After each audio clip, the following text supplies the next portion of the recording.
Hello and welcome to how I play my level 60 Shadowknight. So we're here on Hobbs from the Hobbs and Friends series that I currently have going on, and a little bit has changed. So if you've watched the 50 and the 55 videos, this is the next iteration of that. So it's gonna go fairly quick.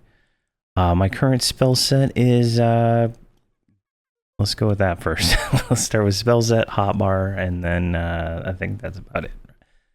My current spell set is Spear of Plague, number 1. This is the same spell from the 55 video. It's just the only one we have right now that I found. There might be another. I just don't have it yet.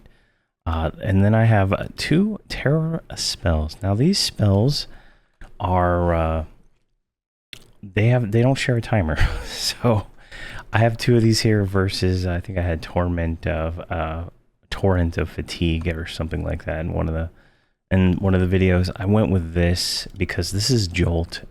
Like if I start spamming, right?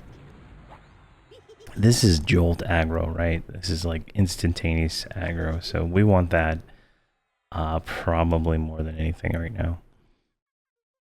So I have 2 of these. They just give you high hatred instantly. Then I have Cascading Darkness. This is the current level snare. I got this at 59. It's, let's see if I can actually cast it here. It's a fairly quick cast time. It's a 1 minute duration with a little change. Does 72 damage per tick, so, it might, do something. That one did 73. Whatever.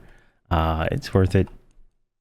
Now, this is my my life tap that I currently have memmed is the highest level one. And I'm not 100% sure I'm sold on this. I like the life tap. This life tap actually is really good. I got a critical up here for 1200. So that's a 1200 heal on me that, this is like sustaining me. But it drains my mana like nothing else. So I have it there now. I might drop it down to the previous one if mana becomes an issue. If I'm the only character medding, it's an issue, right? If all my characters need to med, then it's not an issue. It just depends on how that goes. Then I have Deathly Temptation, which is our Lich spell. I just have it continued memmed here. It's, it is a longer duration. I just didn't know what to put in that spell slot yet. And I'm kind of lazy when it comes to changing spells, so, it's there. It turns, I don't think this one turns us into the skeleton, does it? No, it's Shroud of Undeath later on. Then I have Voice of Terrace. This is our current voice spell. This increases the aggro of all my attacks, which is great because it lets me get aggro faster. I can, swing my sword at this guy, and I should be able to pull aggro just from melee without having to cast anything sometimes. So that's pretty nice. Then next up, I have Shroud of Undeath, which this actually is the one that turns us into a skeleton, but it also gives us a life tab proc. If we look over here. So if I just start thwacking on him. So you'll see here in just a second, he'll start proccing that spell. It's fairly common. There's a bunch of them up here, but there we go. Shroud of Undeath, 150 point life tap. So that's just for me. Swinging my sword, I get healed for 150, and I do 150 damage. Very nice. I can proc off any of the melee. I can proc off bash. At 59, we got two-handed bash, so it's even, it's really nice. Life taps are how this class plays, and having that is great. The Jaguar thing is a shaman buff, so ignore that. And then the last spell I have here is Death Piece, which is just our Feign Death.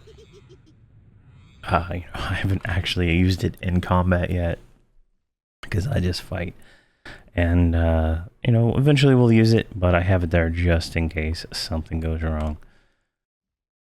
And I have to, say I pull too many, I can Feign Death this guy. I can kick somebody out of the group, bring out my mercenary, and then res everybody back up, right? Kind of an emergency kind of situation. So that's the active combat, spells I'm constantly using. Another spell I use is Cloak of Akiva. This is a 3-hour duration, so I went ahead and created a button for it. So this increases our hit points, armor class, and causes thorn damage to anybody who attacks us. So this right here works for miming that. I just push one button, and it will mim the spell, cast the spell, and go back to my other spell set. So it's really good when I'm buffing up my characters. I have a lot of these buttons like this across the board, just to save me time, so I can keep that going. Right, I still have to make sure I have everything marked and whatnot to make sure I have all the buffs I need. Next up, I have the pet. Now, at 59, we got the AA Companion Discipline right here, and this gives us pet hold. Pet hold means that the pet will not attack if I get hit, right? Like that's how the pet works from 1 to till you get this AA, right? You get a hit, your pet goes and attacks. You get hit by a spell, your pet goes and attacks. Whatever. Now, with this AA, I can actually tell my pet, hey, stay there until I tell you to do something, right? Like he's not going to do anything. He's just going to follow me around and be a dumb pet, which is great. This is what I want. I want to be able to be like, okay, we're going to go in, we're fighting now. Now you can attack, because I put pet attack in my multi-bind, right? So this pet is terrible though. He is he's probably gray to me, right? Yeah, it's a level 37 pet at 60. It's not going to survive if it gets hit, but it is like a low damage dot. You can see here it's hitting for 40 on this combat dummy. It's hitting for nothing because it's missing constantly. So 28. It just depends, right? In a few levels, we will pick up the next tier. I think one of these tiers of this spell. I think it's this one, or it's suspension. It's 62, I think it's 62. When we get the pet suspension, it will allow the buffs to go onto the pet. If it's not that one, it's the next rank or the rank after that. One of those. So then, when I'm casting group buffs with the shaman or with the beast lord or whatever, those buffs will go into the pet automatically, and he will inherently become stronger just because he's getting those buffs. He'll start getting affected by Bard's Song and stuff like that. So it's going to pick up later on, but for the most part, he is just a low level dot that I don't have to worry about too much. Eventually, the mages will get a spell line that will do more damage based on the number of pets that are engaged with the target. And as you can see, I have 1, 2, 3, 4, 5 pets just from, not doing any swarm pets. So that alone makes that damage on that spell already a lot better. So it's going to be beneficial long term to keep the pet, but he's not that great. And then we do get a pet buff, Augment Death, which is just another, I have another setup macro for that, just to mim the spell, cast it, and make sure it's on. I mean, I don't think it really matters, but eventually it will. Eventually it will. So it's just, starting the habits now. Now that I can control the pet, might as well start, right? You could have used it before. You could use the pet from like level 8. But you get hit, that level 1 pet is going to die like instantly to whatever you're fighting at level 8. So it's, to me, it's just frustrating to have a pet, or you're early on and it gets hit and it's like messing up your pull, stuff like that. But you can, there's a lot of things to do there. You can spam back, but I'm too lazy for that. So, all right. So that's the spells I generally use on the most of this, right? I don't really deviate from what I got here. So the hotbar is pretty much the same. I got snare in the same spot. I updated my multi-bind hotkey to now have pet attack and pet swarm in there, just still looking towards the future. I still pull with Terror of Terrace, and I have Feign Death right here on my numpad 5, so I can just Feign Death if I need to without having to think about pushing any buttons. It's just right there in the middle of my mouse. Boom, down. My teleport bar is the exact same. I did update the multi-bar since I do have 2 terror spells in my multi-bind now. I now have them before life taps. So if we hit here and we start spamming 4, so the 2 terror spells have gone off, and then drain souls. So I'm hoping that having, you know, an extra spell in there is, one, going to lower my mana consumption via the life tap, and the 2 terror spells will kind of just keep aggro on me pretty much as I can. Okay, there's some things where, like, once we get to the mages, you'll see the new nuke they got, and that's gonna be crazy to hold aggro off. So, you know, it's so far we'll see. I did do some experimenting with this because I dinged 60, and then some of the other characters weren't 60 yet, so I did turn on AAs. I have farmed up 7 AA points, I believe. You know, give or take whatever I had from the tower missions we did, but we did do that for a little bit, and we did practice a little bit of this at 60, so I did a little experimenting. So I'm fairly certain all this is 100% what I am going to be doing for the rest of the time until 65. There might be something that changes if we get a new spell, you know, between 60 and 65, but I full-heartedly believe that from 60 to 65, the only spells are going to just be upgraded for the most part. Rest of my buttons are all the same. We see we have Harm Touch 12 now, and then we got Leech Touch, which is another Harm Touch. It's on a separate timer.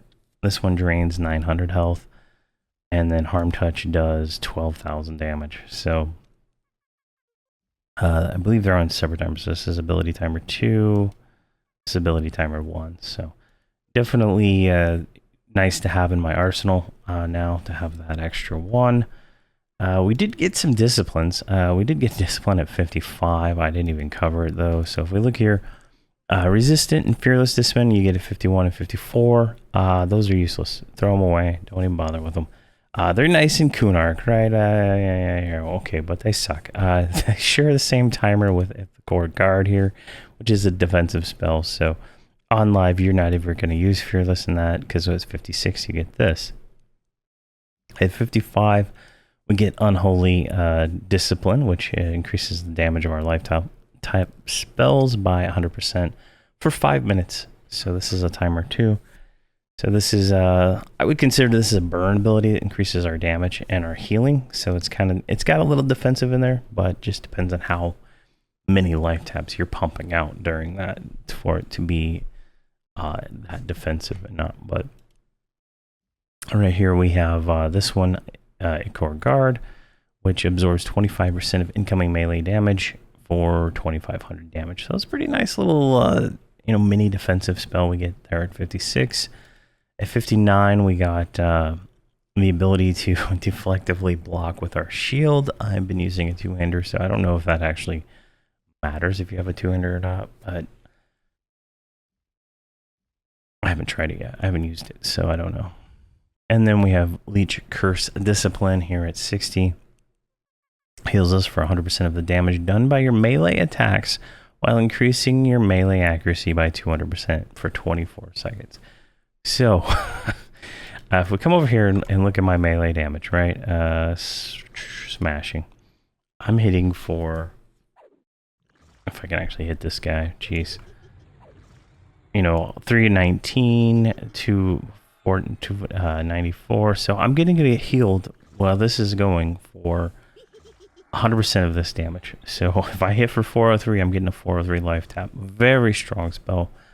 Very strong. 24 seconds. We shouldn't miss when this is going, so it'll be crazy. We'll try it out in action when we get out in the field after these videos, but definitely the strong discipline there. And that's about it, honestly. So like the Fearless and Resistant, they're on timer 5, so they're useless to me at, from this point forward. Unholy is on timer 2, so that's useful.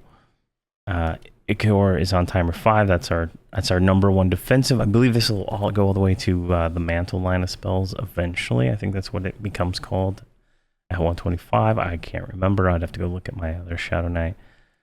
Defective Discipline. This is more of a tanky kind of discipline. This is probably, going to be used a lot. I think this is the way I play. I feel like this will be useful. And then Leech Curse is obviously going to be one of our most used disciplines. Hopefully the timer reuse gets lowered by some AAs or some other stuff. But it is going to be fantastic to have. I believe this is like the same effect as the Epic too. So we're going to be working on the Epic 2.0, about 75 to 85. Whenever I can solo, what is it? Citadel of Anguish. Well, not solo, but 5-box it. We will go do that. So, and we'll get the Epic 2.0. I don't know when that's going to be though. So that's kind of like everything, right? I don't see anything else. Got the pet, buffs. You're going to want all the buffs you can possibly get. I just have shaman buffs. That's all I need. Like sometimes I'll pop out the shaman. I'll pop a mercenary cleric to get buffs on like all the pets and stuff like that. But it is what it is. Like I think I'm buff capped at the moment. I don't think another buff could land on me if I wanted it to. Which is unfortunate, right? Our mystical attuning is only where is it at? Right here. It's only 3. So it goes up as we level, and I think you can eventually have 30 buffs, but we're far from that at the moment. So that is how I play the Shadowknight. So I'm having a blast with this guy. He's damn near unkillable at this level. When he does get like 50%, I just pop some heals with him with the shaman, and he's back in business. It's been a very interesting experience because my first time playing a Shadowknight with in the game, it did not go very well. Now that was from scratch, no gear, no experience. I hadn't played a Shadowknight ever when I did that, and now I know how to play the game a lot better. I know a lot more about the game, and it is crazy what we're able to do without spam healing from a cleric, which my paladin did require a lot of. So it is something to consider there, but we still got a long way to go. We're at 60. Like the level cap's 125, but we're not halfway. We are not halfway. I would say like level 100 is halfway. So we got a little bit more to go, and we'll see how this goes. But thank you very much for watching, and have a fantastic day.